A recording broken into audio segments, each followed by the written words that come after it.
Olá, estamos começando mais um episódio do podcast Atitude Empreendedora. Eu sou a Ariane Abdala, tô aqui com a Gabriela Lopes. Oi, Gabi. Oi, Ari.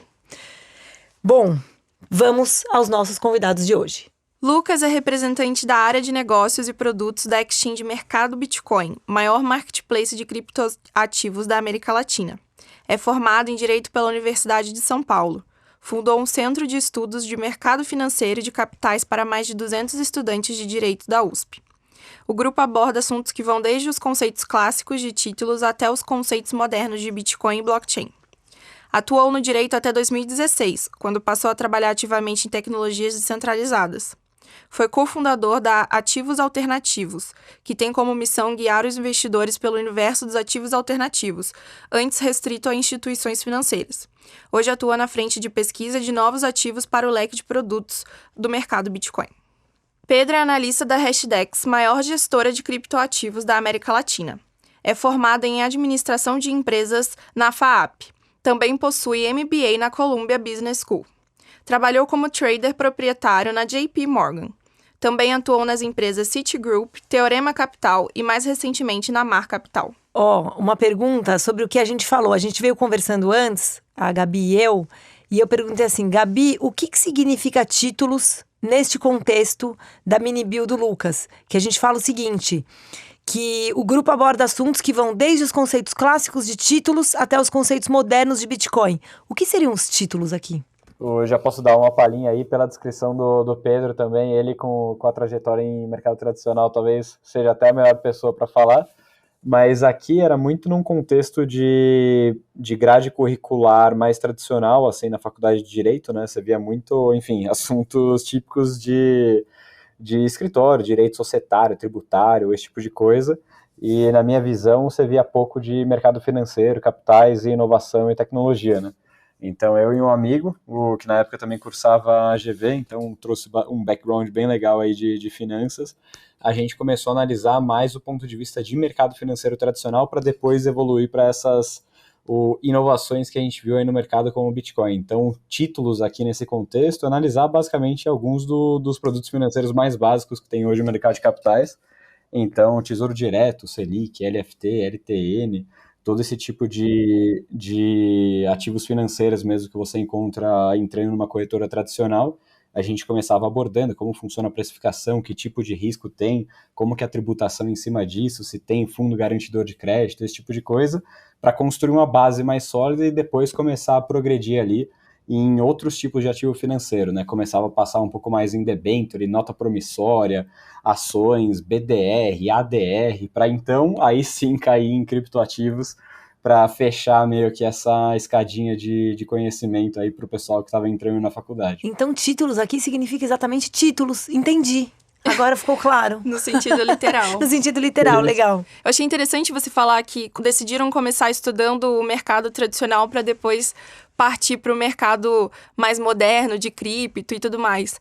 E é até interessante, né, porque do ponto de vista do Pedro, que trabalha na Hashdex, que é uma gestora de fundos que, né, tem um modelo de negócio tradicional, mas vende produtos que são super novos. Eu queria entender qual é essa conexão, assim, em que momento o mercado tradicional ele se cruza com esse mercado de cripto, como que funciona esse mix, assim? Aqui o objetivo todo da Hashdex, né, é dar acesso, né, ao mercado de criptoativos, que é um mercado ainda em desenvolvimento, muito incipiente, onde ainda não tem tanta clareza regulatória mundo afora, né? Então o objetivo aqui era dar acesso aos investidores institucionais através dos veículos tradicionais que já existiam no mercado, né? Por exemplo, aqui a gente foi pelo caminho de listar fundos, né? Ter fundos que dão exposição aos criptoativos, né? E não a compra direta dos criptoativos, tá? E também, mais recentemente, que vocês devem conhecer, são os produtos que a gente tem listado na B3 aqui, que são os ETFs, né, que são conhecidos como Exchange Traded Funds, né, e que eles são fundos negociados em bolsa, né. Então a gente foi por esse caminho de listar aqui e dar acesso ao investidor comum e ao investidor institucional através do home broker ou através da corretora deles, né, comprando como se você compra uma ação da Petrobras ou do Banco do Brasil ou do Magazine Luiza, do Mercado Livre. Então a gente tem o Hash 11, né, que é o nosso carro-chefe aqui, e ele dá exposição, né, ele replica a exposição do nosso índice que foi feito em conjunto com a Nasdaq, que chama Nasdaq Crypto Index, que é uma cesta de alguns criptoativos, né, e baseado em peso de mercado, em peso de valor de mercado, né. O objetivo todo é que esse índice seja como se fosse o índice Ibovespa para as ações das empresas brasileiras listadas aqui no mercado brasileiro, ou, por exemplo, o S&P 500, que é o maior índice de ações dos Estados do mundo, né, que replica as 500 maiores empresas listadas dos Estados Unidos. Então esse é um pouco do nosso objetivo aqui com esse Nasdaq Crypto Index, né, que representar o movimento, né, médio do mercado como um todo de criptoativos, dando um pouco daquela visão tradicional de movimento do mercado como um todo, do mercado dos maiores ativos, e aí é um pouquinho que junta, né, a visão do mercado tradicional para esse mercado novo de criptoativos que a gente vem ajudando aqui a desenvolver. Legal, muito bom. Queria ouvir de vocês, brevemente, antes da gente entrar nas questões mais de mercado, como é que cada um de vocês chegou nesse universo cripto? Como é que esse assunto entrou na vida de vocês? Olha, eu fui um pouco de acidente, com curiosidade, com insistência, com os outros buzinando isso na minha orelha, e primeiramente eu era super cético com a tecnologia, e é um erro clássico de analista, né, de querer julgar antes de conhecer as coisas, né, e antes de gastar tempo, investir, e a tecnologia, quem é do mercado e quem não é também, reconhece que ela não é trivial de entendimento, né, é um assunto relativamente complexo e demanda um pouco de empenho, assim, de estudar a questão básica do funcionamento de uma blockchain, dos mecanismos de consenso, entre vários outros assuntos complexos. Mas eu comecei, não tem muito tempo, tá? Eu tenho uns 3 anos e pouco de gastar tempo sério, assim, com cripto, né, e foi, na verdade, no último fundo que eu estava trabalhando. Eu já tinha conhecido em 2017, e aí eu desencanei e achava que isso daí não funcionaria nunca, que era mais uma bolha, enfim, e não tinha dado a devida atenção a que, na verdade, isso aqui é uma tecnologia, né, mas no último fundo que eu trabalhava, que eu era gestor de um fundo de ações, a gente tinha um outro veículo lá que podia... era um pouquinho mais amplo em termos do que poderia investir, não somente ações, e aí a gente foi um pouco na onda, assim, de que, por isso, um pouquinho antes da pandemia, e comprou um pouco de Bitcoin, né, e na verdade foi o Bitcoin da própria Hashdex, eu não estava lá ainda, o fundo, né, que segue o Bitcoin, e aí, assim, por dever de ofício tinha que estudar, né, então isso era, sei lá, 2018, a gente até comprou, mas aí eu falei, putz, eu mesmo vou estudar, e na hora que eu vi, eu estava gastando muito mais tempo do que eu deveria naquele momento para o assunto, né? Então eu falei, poxa, mas não é só Bitcoin, né? Aí você vai entender o que é o blockchain. Eu falei, putz, mas isso aqui tem um potencial enorme, né? E aí você começa a estudar, e foi quando eu cruzei com o Ethereum, né? Aí eu falei, nossa, o Ethereum é um negócio bem diferente. É um negócio que tem um poder muito grande. E aí, na hora que eu vi, eu estava gastando muito, muito tempo nisso, e eu me dei conta que era uma classe de ativos, né? Então, isso foi um dos grandes argumentos, assim, que me fez clicar, assim, falou, pô, como assim uma classe de ativos, né? E o que são classes de ativos, né? São, tipo, ações é uma classe de ativos, títulos são outra classe de ativos, real estate é uma classe de ativos, e ativos digitais, que é o que a gente está conversando aqui, seria uma classe de ativos. A sociedade ainda como um todo não sabe, né? A gente está descobrindo isso no dia a dia. Então, na hora que eu vi que tinha esse potencial, eu falei, putz, quero aproveitar isso, porque eu acho que é muito grande, é uma oportunidade extremamente relevante, e está acontecendo num período muito produtivo da minha vida, onde eu consigo trabalhar com isso de maneira intensa e tal, e comecei a procurar e estudar cada vez mais, e aí conheci o pessoal na Hashdex e casou que eu estou lá agora fazendo essa parte de análise de ativos, dos setores, dos vetores, enfim, todo o arcabouço analítico para fazer os investimentos aqui da casa. E, enfim, foi mais ou menos assim, foi um pouco de acidente com insistência dos outros, que um amigo me apresentou. Já que você estava dedicando tanto tempo para isso, melhor viver disso, né? Mais ou menos isso, mais ou menos isso. E o Pedro foi mega modesto aí, porque quando você fala que você tá há 3 anos no mercado, já é um veterano com cicatriz de guerra, já viu um pouco de tudo aí.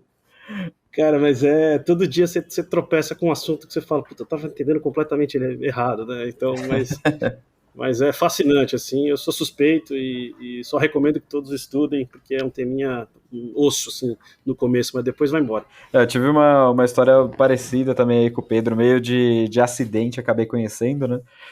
Até difícil achar uma coisa nova, assim, não tão por acidente, mas na época eu estava trabalhando no Pinheiro Neto Advogados, né, no escritório aqui de São Paulo, e trabalhava bastante na área bancária, né, de mercado de capitais e tudo mais. E um belo dia chegou um contrato de uma fintech para fazer.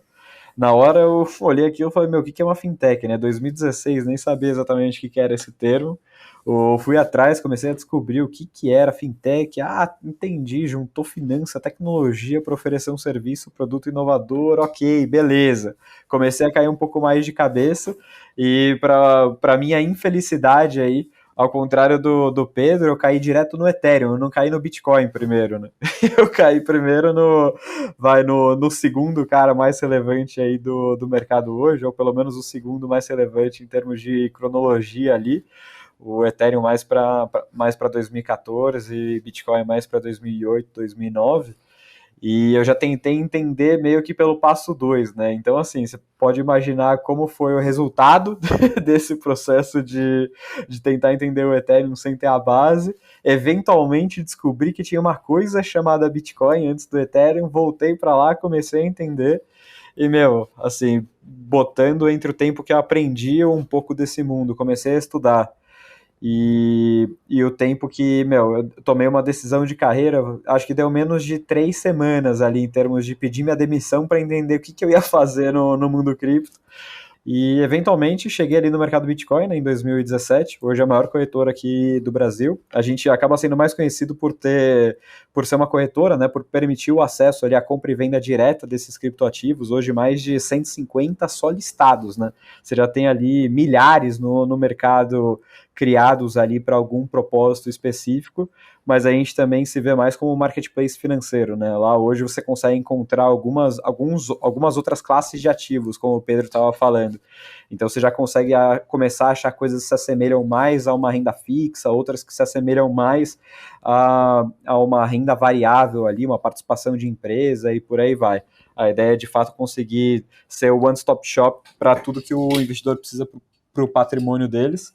E, meu, eu acho que assim, se eu deixo um recado aqui dessa introdução é que tem para todo gosto, né? O Pedro estava comentando ali no começo um pouco dos elementos bons de mercado financeiro que você aplica nessa nova tecnologia, seja para entender, seja para estruturar algum produto financeiro. E para mim esse é um raciocínio que está muito acertado, assim, porque no final do dia não dá para descartar, né, as coisas boas que a gente já aprendeu com outros erros do passado, assim. Então, quando às vezes o pessoal me pergunta, meu, esse ativo aqui é legal para comprar, esse projeto aqui é bom, é confiável. Minha primeira pergunta é, cara, não é porque é cripto que você vai descartar tudo que você já usa numa auditoria tradicional, por exemplo, de venture capital, né, de investimento em startup no mercado financeiro tradicional.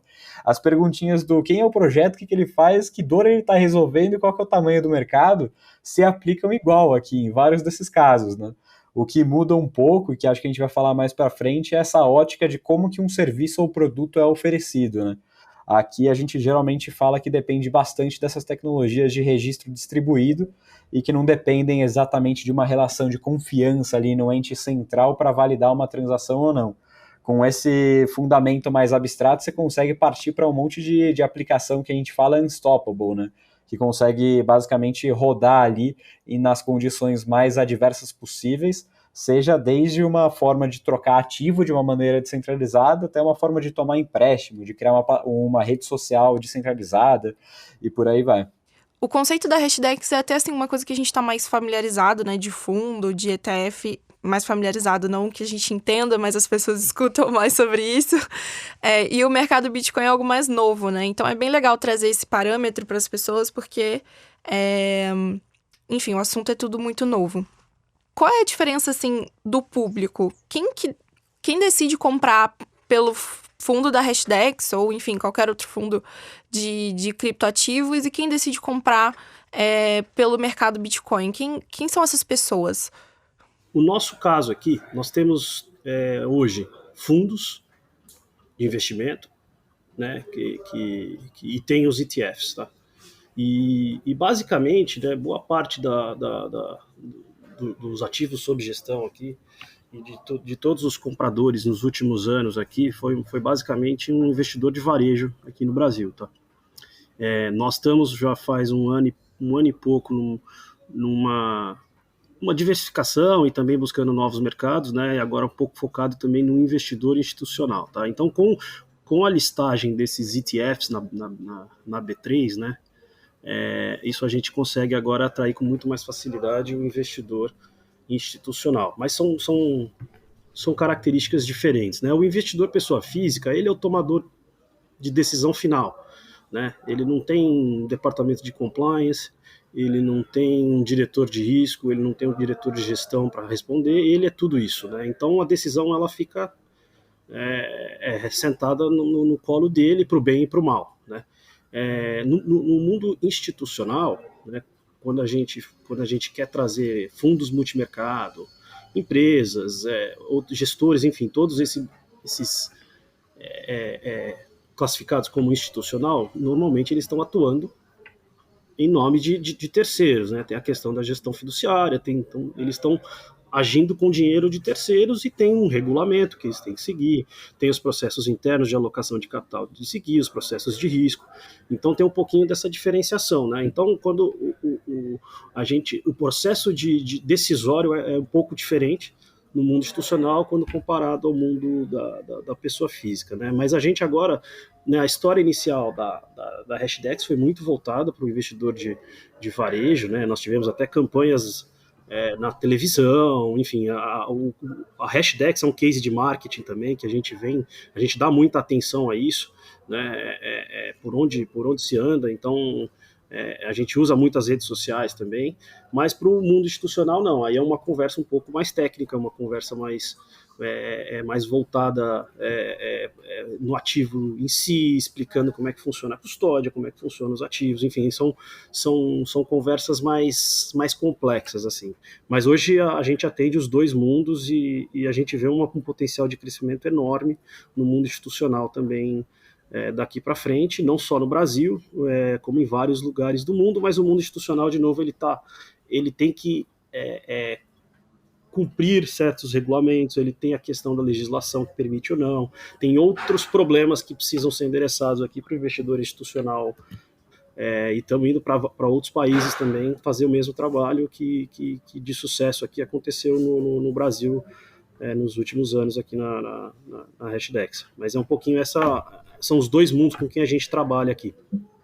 E eu acho que essa é uma coisa bem legal que o Pedro comentou, que para mim esse é uma consequência desse amadurecimento da indústria como um todo, né? Hoje, das empresas aí, seja a Hashdex, seja o mercado Bitcoin, sejam outras empresas que atuam aqui no Brasil, as que passaram já por esses longos anos aí de queda, subida, mudança, incerteza e resiliência no final do dia, elas construíram já um portfólio mais completo ali de serviço e produto, né? Então hoje é difícil você falar assim, eu atendo esse cara aqui, né?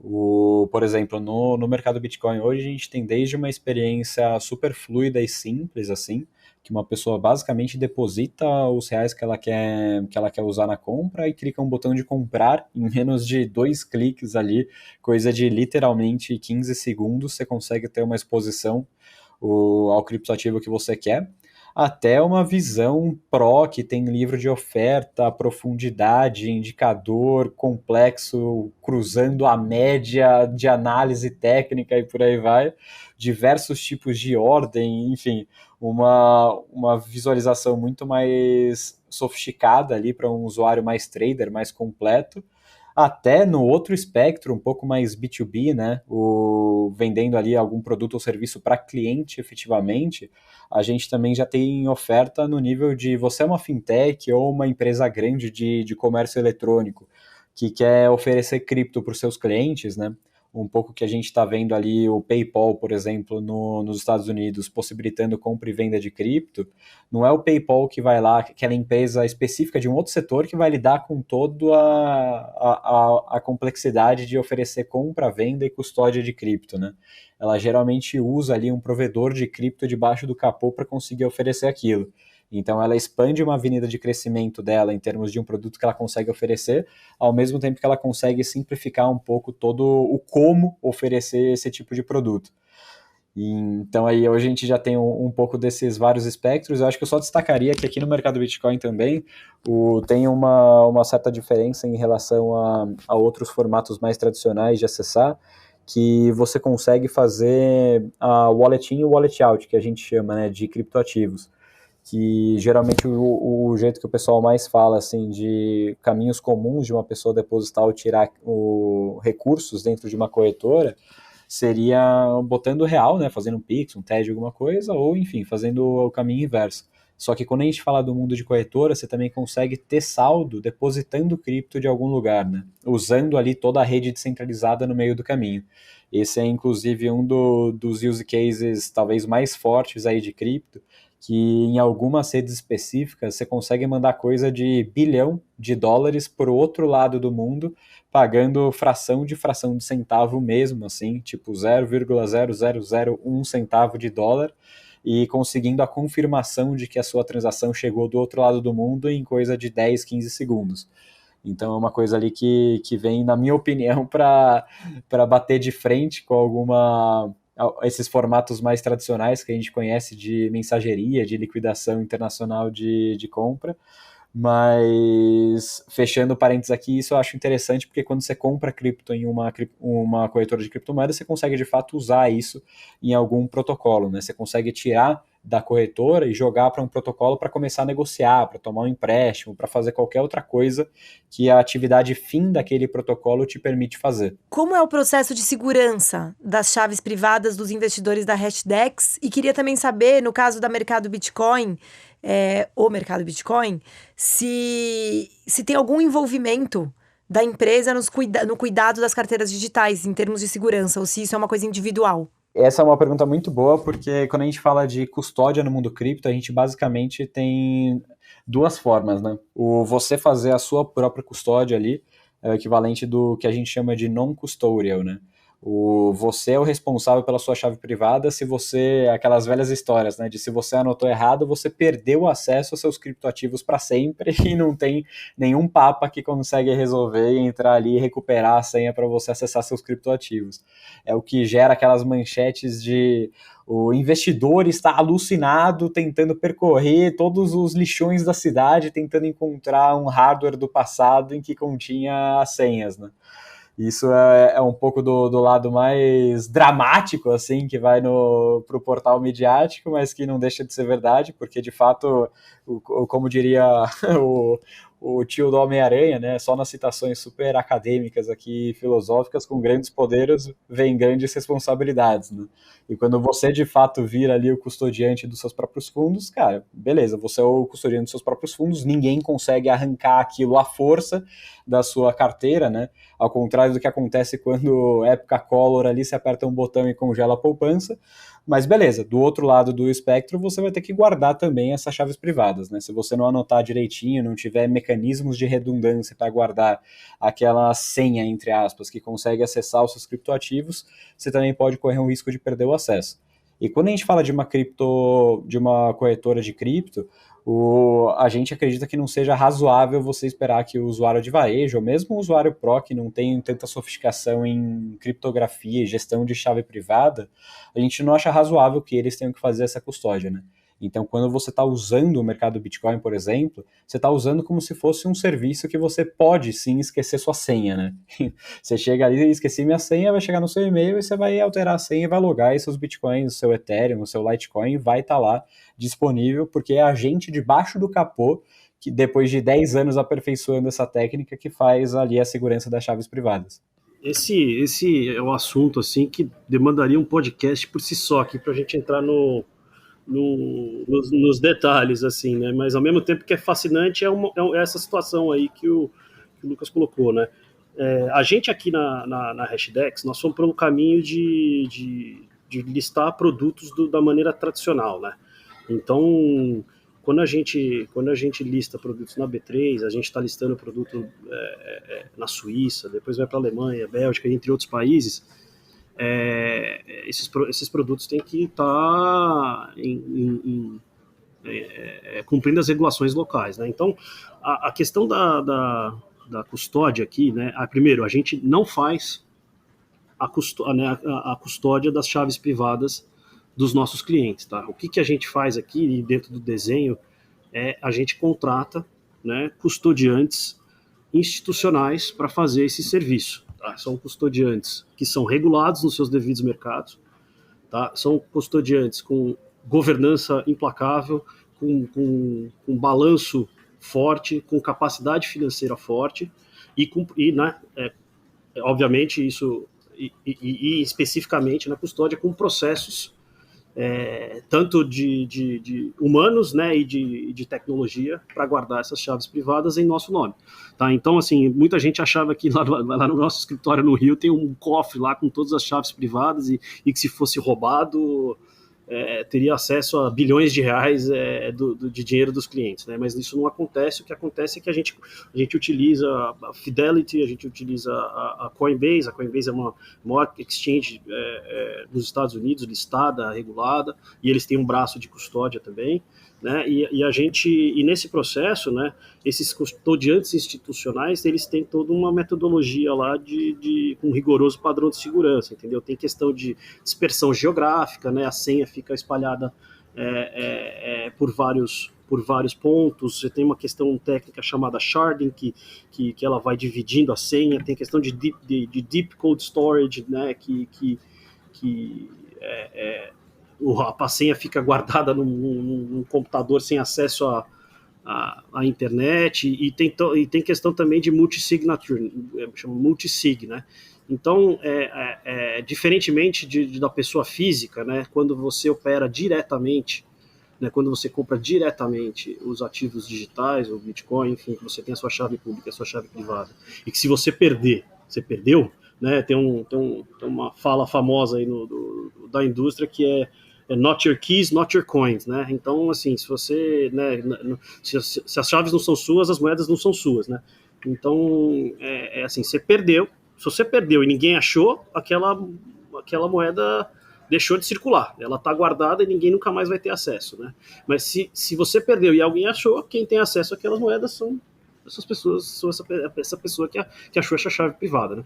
Então, isso não acontece em nenhuma situação aqui conosco, e na verdade esse é um pouco do serviço que a gente quer prestar, né? Porque tem gente que eu particularmente, eu prefiro ter a segurança, embora eu reconheça do ponto de vista da tecnologia que isso é uma das grandes revoluções da tecnologia, que você custodia os seus próprios ativos, a não ser no mundo físico, né, você ter uma barra de ouro em casa que você está de fato custodiando aquele valor ali, ou algum dinheiro físico, né? Os ativos que estão...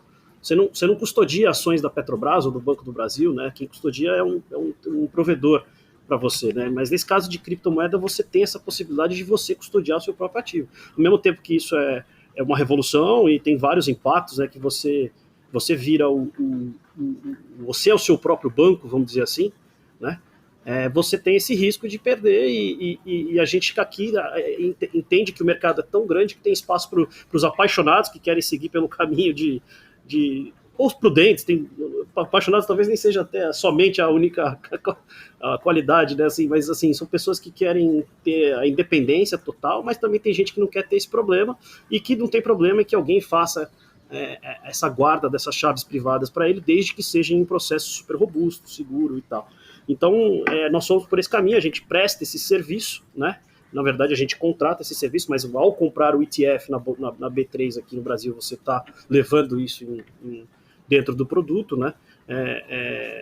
E aí esses custodiantes institucionais é que fazem isso para a gente. E um outro detalhe também é que eles todos têm que ter seguro, né? Então, para perda, roubo, enfim, e isso é uma das coisas que a gente avalia bastante. E ele mesmo, né, quando o custodiante lá decide aceitar custodiar algum criptoativo específico, ele mesmo faz uma diligência completa assim, nos ativos, né? Então isso também é um fator que vem junto quando a gente custodia esses criptoativos nesses custodiantes institucionais, tá?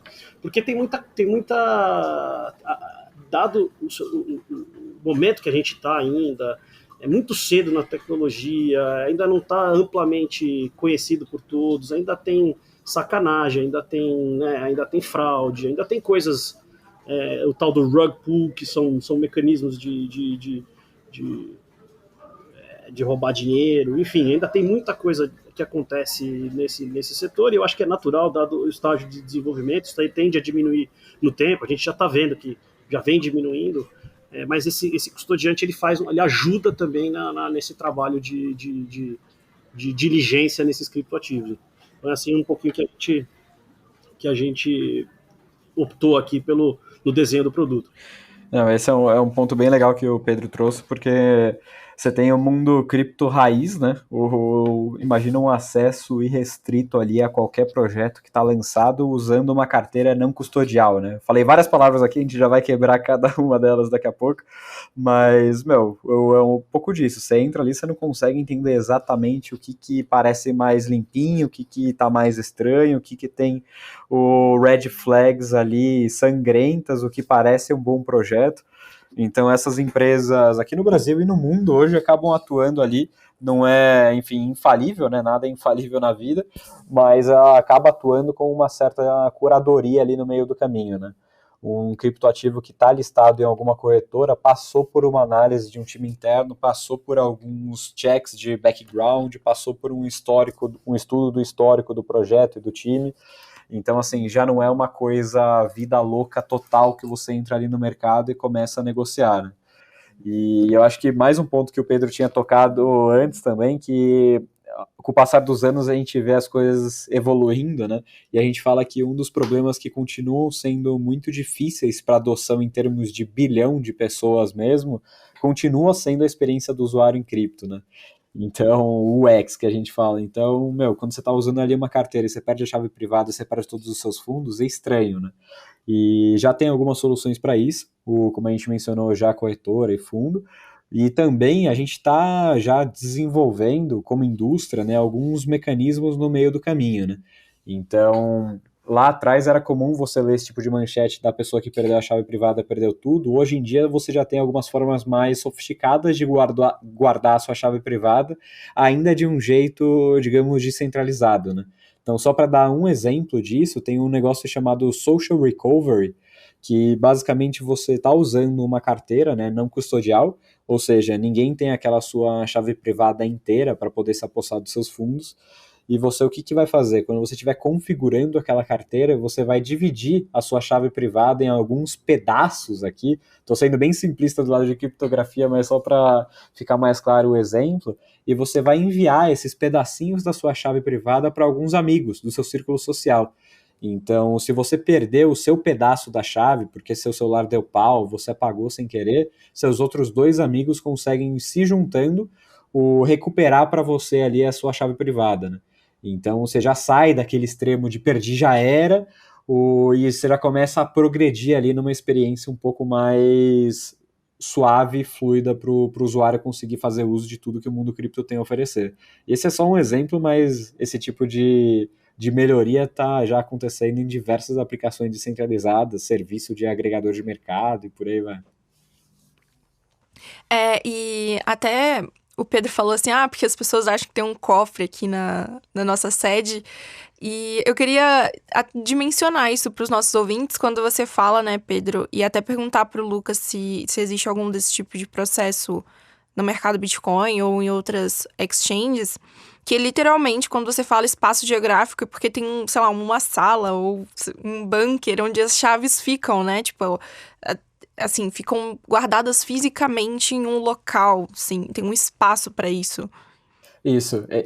Esse bunker existe, ele só talvez não exista assim em alguns lugares que a gente espera encontrar, né? Se você for no escritório do mercado Bitcoin, por exemplo, você não vai encontrar um cofre ali atrás que guardam todos as formas de acessar a chave privada, do mesmo jeito que se você entrar no escritório da Hashdex, imagino que você não encontre nada ali em termos de acesso para cripto, né? Mas isso de fato está em algum lugar, que nem o Pedro tinha mencionado, com com essas práticas de segurança super o top level mesmo, no sentido de dividir as formas de acessar essa chave privada, botar uma parte na Europa, uma parte na América Latina, uma parte nos Estados Unidos. Tem diversos níveis de acesso para quem consegue ficar perto dessa espécie de bunker, o que de fato guarda ali algum pedaço, algum hardware físico, alguma chave física, tipo uma YubiKey, para conseguir acessar aqueles fundos. Porque se você deixar vazar isso, toda a sua reputação e credibilidade como empresa acaba, né? Então, segurança é a prioridade número 1 para qualquer pessoa que lida com cripto hoje no Brasil. Não. Só reforçando aqui, nós não temos nenhum cofre. Na verdade, quem faz isso para a gente é esse custodiante institucional, robusto, regulado, né? Que no caso, por exemplo, a Coinbase, que a gente utiliza nos Estados Unidos, que tem processos testados há bastante tempo, é uma empresa robusta do ponto de vista de governança, é robusta do ponto de vista financeiro, tem capacidade financeira, tem seguro, né? E tem os processos muito bem desenhados de acesso a essas chaves, né? Quem pode mexer, quando, aonde são guardadas, tem essa questão da digital cold wallet, né? Cold wallet você tem um último computador que nunca foi conectado à internet, por exemplo, que fica guardado e nunca será conectado à internet, não tem placa, né, modem, não tem nada disso.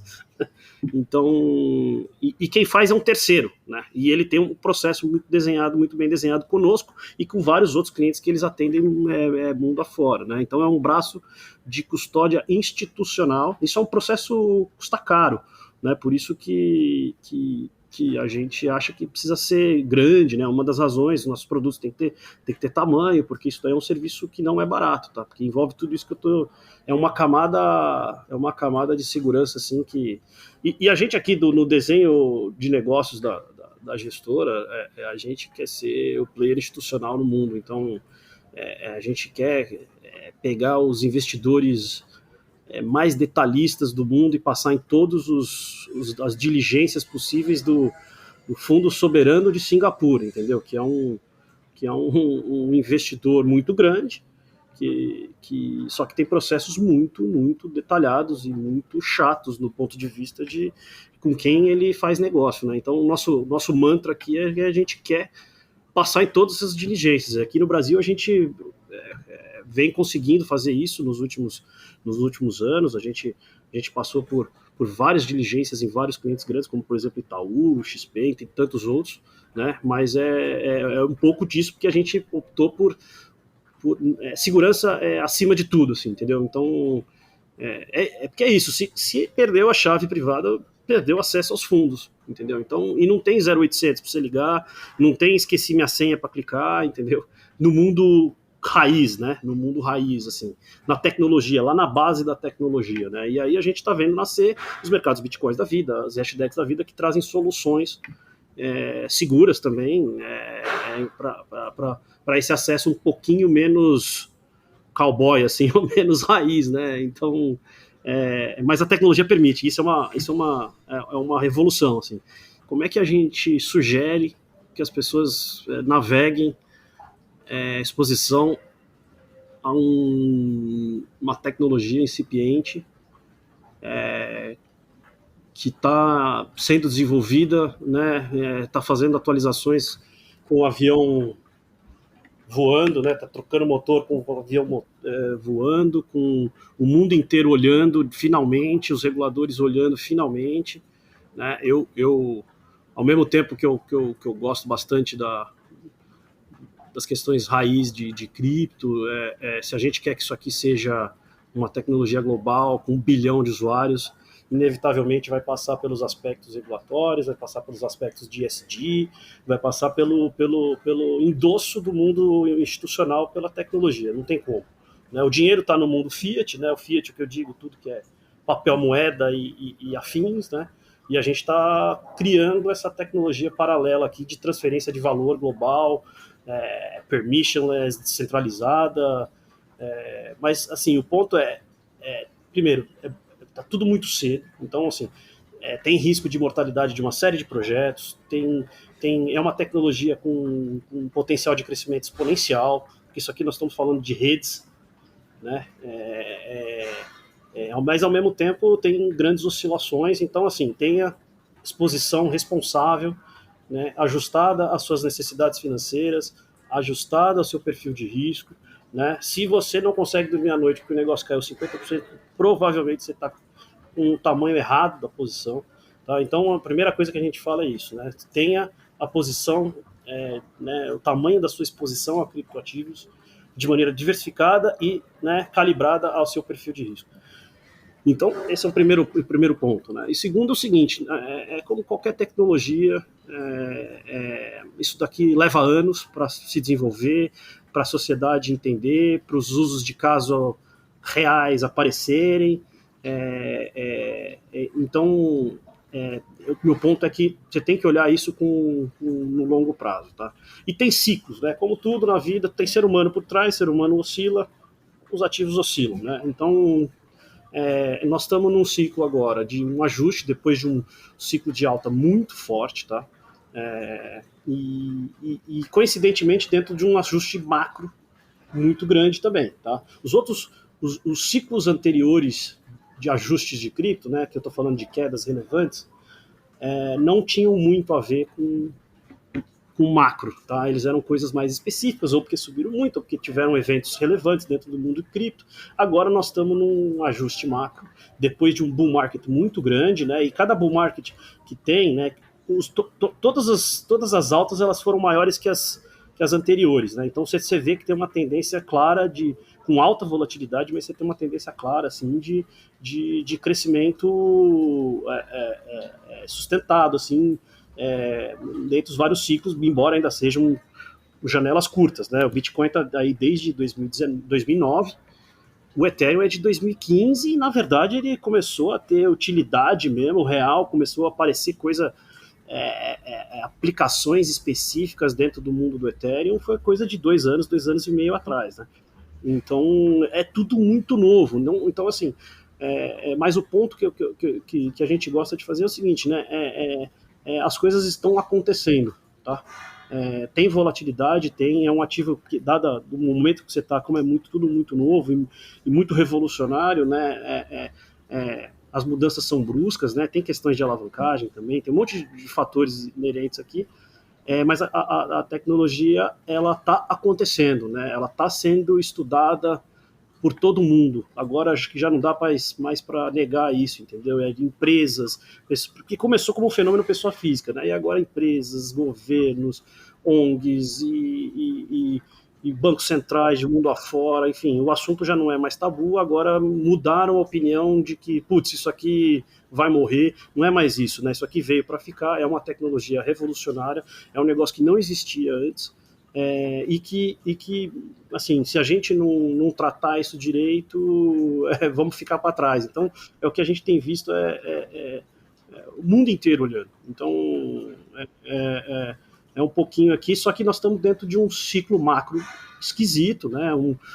A gente está vendo hoje a inflação a 9% no dólar, né? Assim, uma coisa que, se você perguntasse para qualquer um, até para o mais pessimista, 2 anos atrás, você falasse que a inflação nos Estados Unidos estaria 9%, ia falar, cara, você é completamente maluco, né? Então, só que está acontecendo, então tem um ajuste macro grande, e tem também umas questões específicas esse ano, em 2000, que eu acho que é sinal de excessos, assim, sabe? Que é muito dinheiro barato por muito tempo girando, muito projeto frágil quebrando. Então está tendo uma limpa também em cripto, assim, vamos dizer assim, de coisas não sustentáveis sendo expostas, porque o tempo, se uma coisa é não sustentável, é uma questão de tempo para aquilo desmontar, né? E agora veio dentro de um ajuste macro aí forte, e aí a gente está vendo uma série de projetos dentro do mundo de cripto também sendo expostos. Porque muitos desses projetos que vocês devem ter ouvido aí, que estão indo para o buraco, por exemplo, Celsius, Voyager, 3AC Capital, isso aí são projetos centralizados, né? Onde tem o ser humano tomando decisão ali, exagerando a mão no risco, e esses projetos indo por água abaixo, né? Enquanto que esses projetos, que são protocolos rodando na rede Ethereum, entre outras redes, de finanças descentralizadas, onde o código é aberto, onde você sabe claramente como é que funcionam as regras, estão funcionando perfeitamente. Então estão sendo stress test, né? Então eu acho que os projetos bons vão sair mais fortes, os projetos ruins vão sair e o mercado vai ficar mais limpinho, entendeu? Então para a próxima fase de novos projetos que estão por vir, estão sendo desenvolvidos, que é o que a gente, assim, não dá nem para acompanhar a quantidade de coisa que está acontecendo no mundo de cripto, mundo afora, não é só no Brasil, não, enfim, pelo contrário, aqui a gente está só... É uma parcela pequena do que está acontecendo em outros países do mundo. Não, putz, pra mim você falou tudo aí, Pedro, que pra mim eu sou um grande fã desses pequenos incêndios que vão acabando ali com a matéria necessária para fazer um incêndio gigantesco, né? Eu prefiro ter esses pequenos incêndios que vão ali dando uma sacudida na árvore e galho morto vai caindo do que deixar para explodir tudo de uma vez e ter um impacto bem maior em todos os players de mercado. E para mim, essas empresas de empréstimo centralizado vieram para falar isso, né? Vamos dar o que acontece quando o mercado cai desse jeito, beleza, vamos tirar as empresas que não tinham uma política de risco adequada ali para o mercado que a gente quer. E um outro ponto para mim muito claro é que se não fosse relevante, a gente não estaria falando disso, né? A gente não estaria vendo todos os órgãos de consulta de diversos reguladores aí ao redor do mundo pensando em como fazer uma política pública em relação ao tema. A gente não estaria vendo a ordem executiva do Biden, basicamente determinando que todas as agências executivas dos Estados Unidos bolem algum tipo de diretriz para lidar com essa classe de ativos, a gente não estaria vendo nada disso, né? A gente estaria vendo ali um pouco mais dos períodos de 2013 a 2015, que basicamente era a tecnologia do nicho, né? Você teria aqui um lugar bem underground para começar a ouvir, bem nerd, assim, para começar a ouvir um pouco desse tipo de dinheiro da internet. E mais um ponto que só para fechar, que acho que o Pedro tocou bem no ciclo de preços, aqui eu também quero tocar um pouco mais no ciclo de construção, essa minha pegada mais produteira aqui, que a A16Z basicamente solta um estudo muito legal que vai analisando os ciclos não só de preço, mas também como a atividade de construção de projetos se relaciona com o preço, né? E depois a gente até bota o link do estudo aqui na descrição do podcast, mas basicamente eles têm uma correlação muito forte com muitos desenvolvedores, muitos projetos, muita rede social engajada quando o preço está subindo, e depois quando o preço inevitavelmente cai, porque é tudo um ciclo, as atividades ali de desenvolvedor que continua construindo uma aplicação que eventualmente vai sair bem nos próximos anos, continua em níveis muito altos, né? Cai bem menos do que o preço caiu. Então essa para mim é uma relação muito positiva, que às vezes o pessoal só taxa como uma especulação e já joga na caixinha de isso daqui não serve para nada, mas em última instância também essas chamadas de o preço está subindo, a classe de ativos está valorizando, ela atrai muita gente para pelo menos ficar curiosa e fuçar o que significa aquilo, né? Então quanta gente não ficou na indústria depois de ser pego aí num clickbait de alguma notícia do mercado. E são nesses invernos que a gente fala que as coisas são construídas, né? A gente fala bastante hoje de DeFi, né, de NFT, de uma série de aplicações descentralizadas que, como o Pedro falou, nasceram nos últimos 2 anos ali, 3 anos. DeFi nasceu ali em 2019, 2020, né, quando a gente estava vendo um super bear market, uma queda bem elevada do mercado como um todo. Então, é claro que é difícil ouvir isso, às vezes, na pessoa física, né, pensando ali em patrimônio e investimento, mas eu, pessoalmente, tô animado e já com ansiedade para saber o que vai sair desse inverno cripto daqui 2, 3 anos. E o mercado como um todo, né, a capitalização total de mercado alcançou quase 3 trilhões, passou um pouquinho, brevemente passou por 3 trilhões de dólares, 6, 7, 8 meses atrás, né? e agora nós estamos a sub 800, né? Então, bilhões eu digo todos os criptoativos somados, né? A gente gosta de olhar um site chamado CoinMarketCap, que ele é um bom consolidador lá de todas as informações de cripto, né? E então, assim, não dá para desmerecer o tamanho do ajuste, né? Porque foi um ajuste de 2,2 trilhões de dólares, né? Dentro desse contexto todo de enxugamento monetário mundo afora e essa inflação no dólar, enfim, tudo isso que a gente já comentou. Ao mesmo tempo, né, como tem esses ciclos de produto por trás, como o Lucas bem colocou, né, e a gente está vendo nascer soluções em tudo quanto é frente assim, possível dentro de cripto e blockchain, que nos dá um pouco de conforto, assim, de que a nossa tese de longo prazo, tá? E uma das maneiras de medir essa tese de longo prazo aqui, a gente acha assim, sei lá, em 5 anos tem que ter 1 bilhão de usuários, né? O Lucas comentou com esse 1 bilhão no começo da nossa conversa aqui, e hoje, assim, é um número que a gente acompanha aqui, que tem hoje em torno de 250, 200, dependendo de onde você olha, tem uns 250 milhões de usuários mundo afora, né? E como a gente acha que isso aqui talvez seja uma tecnologia tão relevante quanto a própria internet, e a internet ainda assim, ela ainda tem bolsões no mundo gigantes de gente que não tem acesso ainda. Então você tem uma pernada ainda de acesso à internet que precisa ser disseminada mundo afora, e depois cripto, se provar útil para a sociedade, a gente acha que está caminhando para isso, vai alcançar. Tem que alcançar esses mesmos usuários no longo prazo, entendeu? Então, no limite é você ter 6, 7 bilhões de usuários de internet com smartphone em algum momento no futuro, e ter 6, 7 bilhões de usuários de carteiras digitais que têm o poder de transferir valor entre as partes peer-to-peer de maneira descentralizada.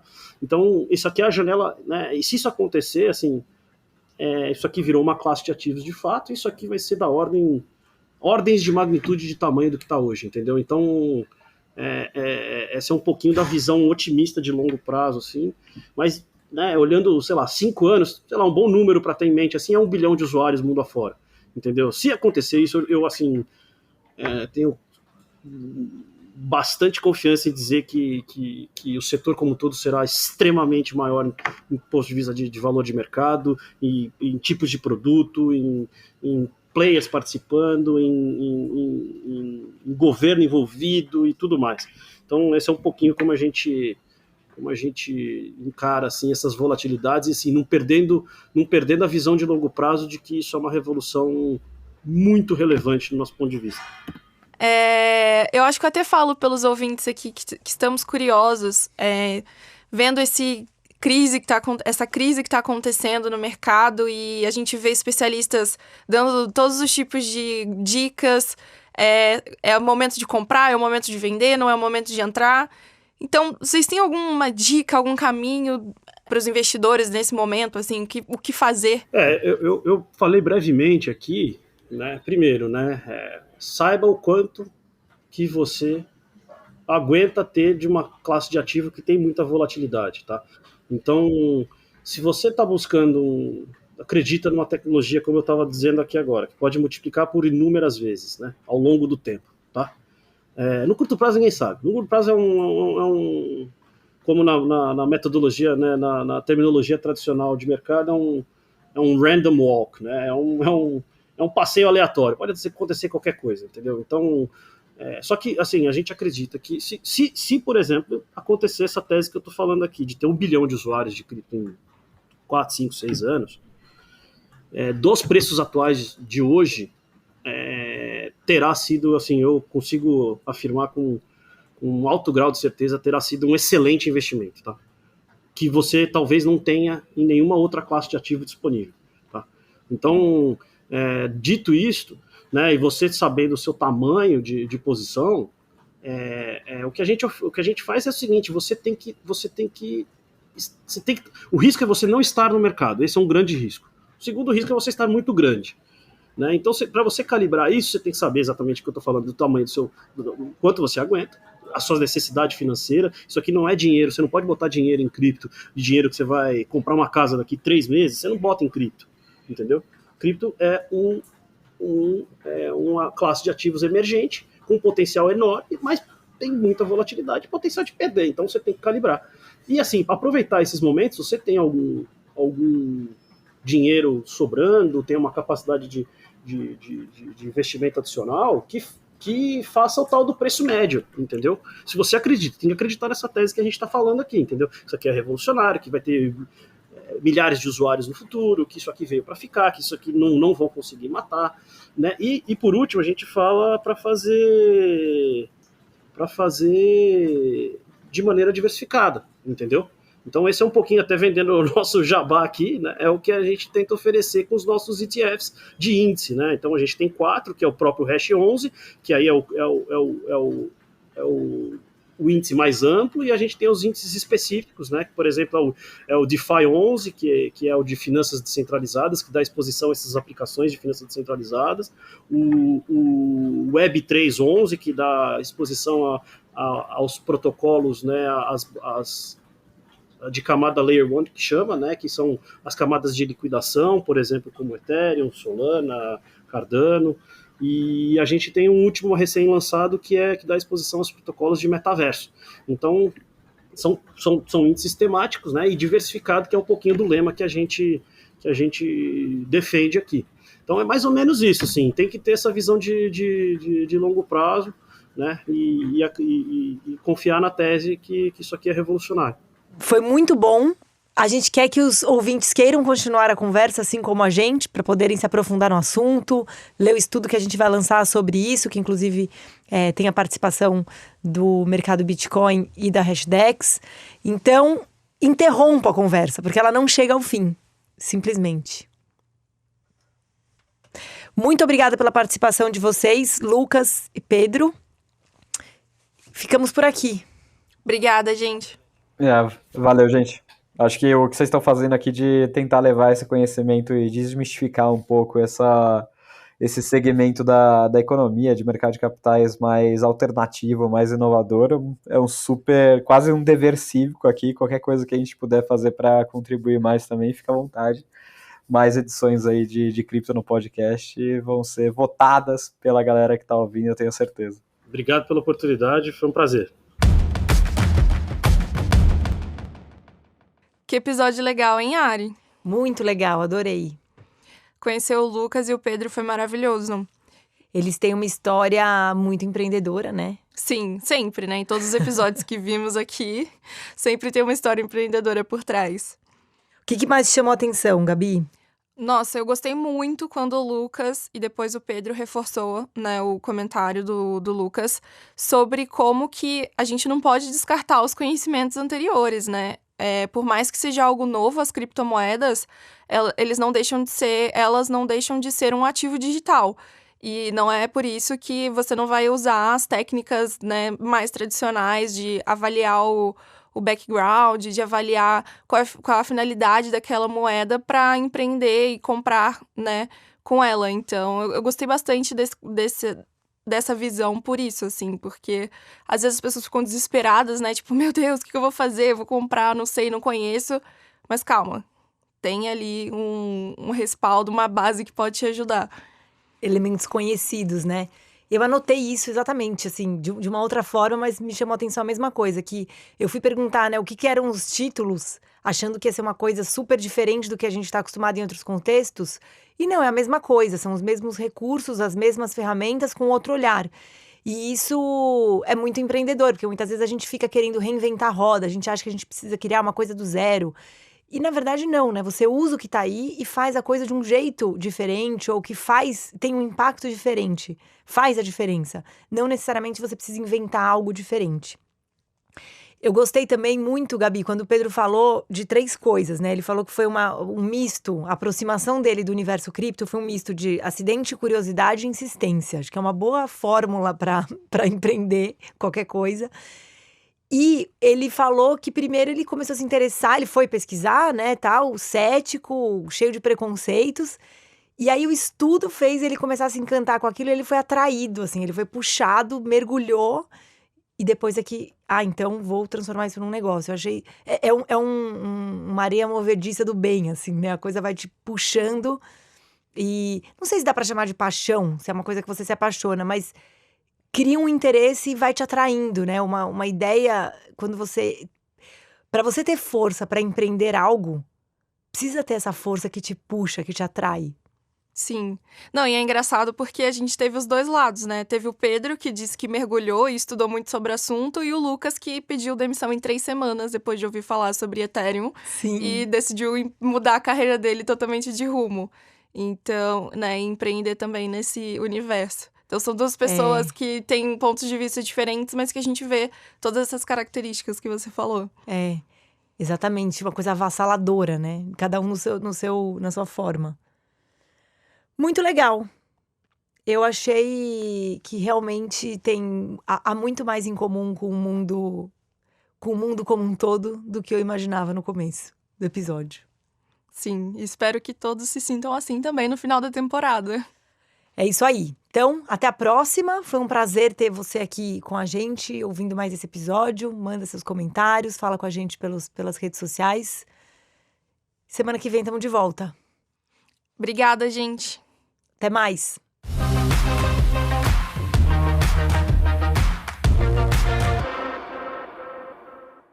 Esse podcast é uma parceria do Estúdio Teses com o Ateliê de Conteúdo. O episódio foi produzido por Ariane Abdala, Gabriela Lopes, Silvia Balieiro, Ana Carolina Berg-Miller, Júlia Fregonese, Giovana Dias, Lorenzo Iatalese.